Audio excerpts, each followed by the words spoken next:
देखिए क्वेश्चन दे रखा है कि एक ऊर्ध्वाधर झंडा स्तंभ तथा एक 50 मीटर ऊंची मीनार एक ही क्षैतिज तल पर स्थित है।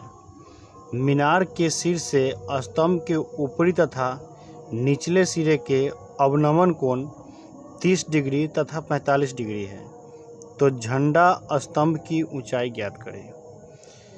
देखिए इस क्वेश्चन में चर्चा की जा रही है एक मीनार की और एक चर्चा की जा रही झंडे स्तंभ की, और दोनों एक ही क्षैतिज तल में है। आप देखिए इस यहाँ से इस फिगर को, यहाँ से जो एक रेखा लिए हम ये क्षैतिज तल है। इस पर हमने ए बी एक मीनार खड़ा किया है और इधर जो है आपका सी डी एक झंडा स्तंभ है। देखिए मैंने खड़ा इसलिए किया क्योंकि मीनार भी खड़ा होता है और झंडा भी खड़ा होता है, तो मैंने खड़ा किया है। क्वेश्चन में ये दे रखा है कि एक झंडा स्तंभ एक मीनार है, दोनों एक ही क्षैतिज तल में है, पर क्वेश्चन से ये जाहिर से साफ हो रहा है कि कहीं से क्वेश्चन में ये नहीं दे रखा है कि मीनार के ऊपर झंडा है। ऐसा क्वेश्चन में दे नहीं रखा है, ठीक है। तो इसका मतलब है, दूसरी बात ये भी दे रहा है कि मीनार के शीर्ष से झंडे के शीर्ष और मीनार के शीर्ष से झंडे की पाद यानी कि जड़ का अवनमन कोण दे रखा है। इसका मतलब है कि कहीं ना कहीं ये झंडा स्तंभ जो है मीनार से कुछ दूरी पे है। जैसा कि हमने फिगर बनाया कि ए बी एक मीनार माना है और कुछ दूरी पर हमने सी डी एक झंडा बनाया है, ठीक है।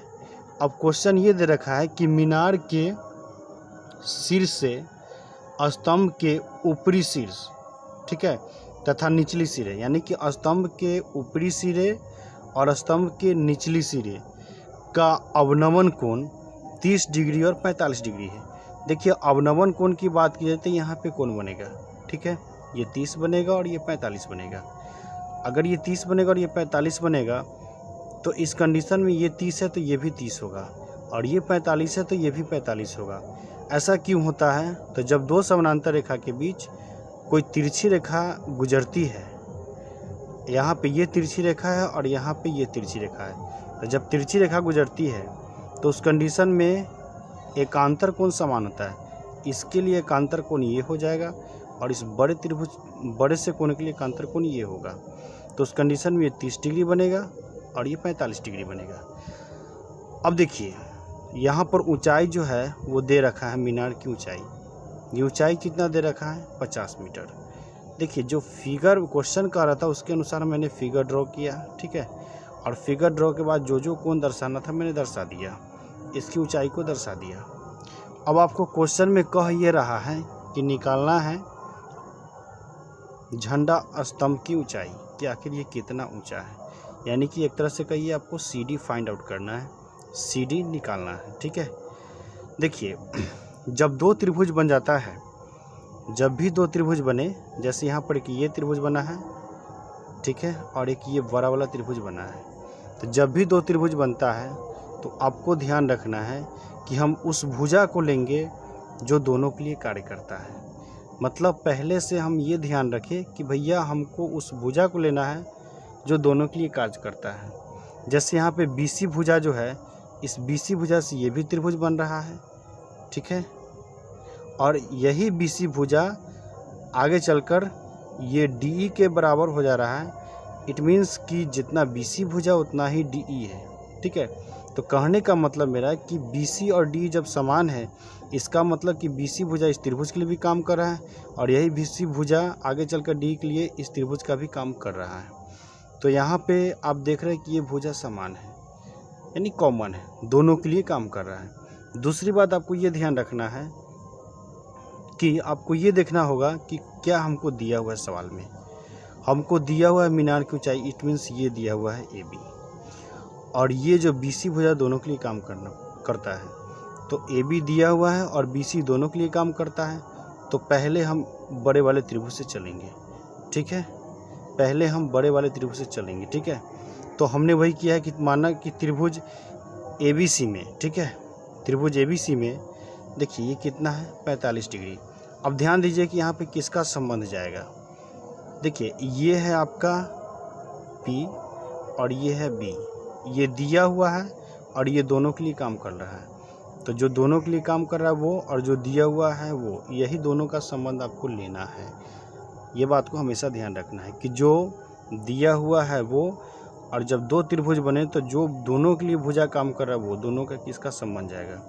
तो इसके सामने का, यानी ये कोण बन रहा है, तो ठीक इसके सामने का भुजा जो होगा वो P होगा और दूसरा B होगा, क्योंकि जो तिरछी भुजा होती है वो हमेशा कर्ण होती है, तो उससे मतलब नहीं रखना है। तो ठीक इसके सामने की भुजा जो है AB है, यानी कि P हो गया, और BC जो है वो आपका B हो गया।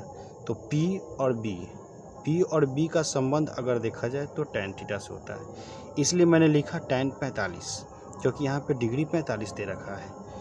तो tan 45 बराबर क्या हो जाएगा, P यानी कि इसका नाम लिखेंगे तो AB और बटा B यानी कि BC। तो ये हो गया आपका AB और ये हो गया आपका BC। अब देखिए tan 45 का जो वैल्यू होता है वो 1 होता है। AB आपका दे रखा था, AB यानी मीनार की ऊंचाई कितना दे रखा है, 50 मीटर। तो AB की जगह हम लिखेंगे 50, पर BC दिया हुआ नहीं है, तो BC की जगह पर हम BC लिखेंगे। अब आप क्रॉस मल्टीप्लाई कीजिए तो BC को 1 से गुना कीजिएगा, तो इसलिए BC आपको क्या मिलेगा, 50 मिलेगा। ये जो BC है वो कितना मिलेगा, 50 मिलेगा। ठीक है, देखिए यहाँ BC बराबर ED, ये कितना होगा, 50। मैं ये बात आपको पहले भी बताया हूँ कि BC और ED ये दोनों क्या है, बराबर है। जब BC और ED दोनों बराबर है तो उस कंडीशन में आपका क्या होगा, जितना BC होगा उतना ही ये ED होगा, जितना ये BC होगा उतना ही ये ED होगा। ठीक है, देखिए तो यहाँ से हम चलेंगे त्रिभुज AED में, ठीक है। अब आपको ध्यान देना है कि AED में देखिए ठीक ये कोण है, इसके सामने का ये भुजा P हो जाएगा और नीचे वाला भुजा क्या होगा, B होगा। ये P और ये B, P और B का संबंध किससे जाएगा, tan से, यानी कि tan 30 होगा। तो tan 30 बराबर आप क्या लिखिएगा, ये P हो गया यानी कि AE और ये B हो गया यानी कि ED।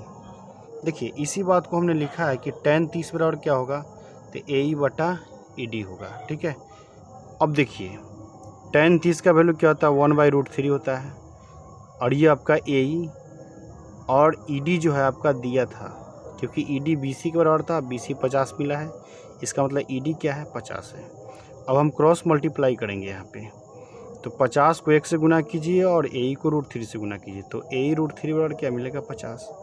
इसलिए यहाँ से अगर हम AE निकालें तो ये √3 गुना में इधर आएगा तो भाग में, तो क्या मिल जाएगा, 50/√3। अब देखिए √3 का वैल्यू क्या होता है, 1.732 होता है, हम 1.73 लिए हैं। ठीक है, अब 50 में 1.73 से भाग देंगे तो आपका क्या आएगा, 28.9 आएगा। ठीक है, अब देखिए आपको निकालना क्या था, स्तंभ की ऊंचाई। स्तंभ की ऊंचाई क्या था आपका, स्तंभ की ऊंचाई जो था वो CD था। ठीक है, तो हमको CD निकालना है। अतः झंडा स्तंभ की ऊंचाई ये क्या होगा, AB माइनस AE। इस बात को आप इस फिगर से समझिए कि ये जो CD है, ये CD कैसे निकलेगा, यहाँ AB है पूरा, अगर इस पूरा AB में से, यानी कि इस पूरा में से हम AE इतना घटा देंगे, इस पूरा में से अगर हम इतना घटा देंगे तो जो बचेगा वो यही ना बचेगा। अगर हम AB में से AE को घटा दें तो जो बचेगा वो BE बचेगा, और जितना B होगा उतना ही CD होगा।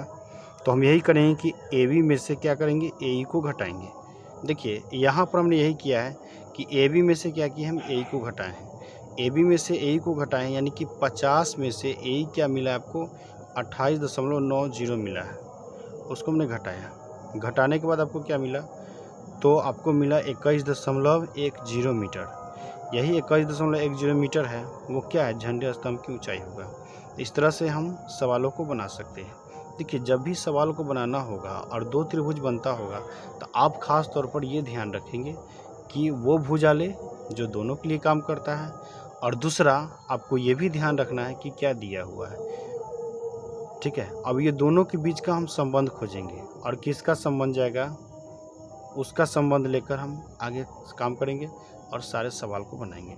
तो उम्मीद करता हूँ कि ये बात आपको समझ में आ गया होगा। अगर वीडियो अच्छा लगे तो लाइक करें और शेयर करें।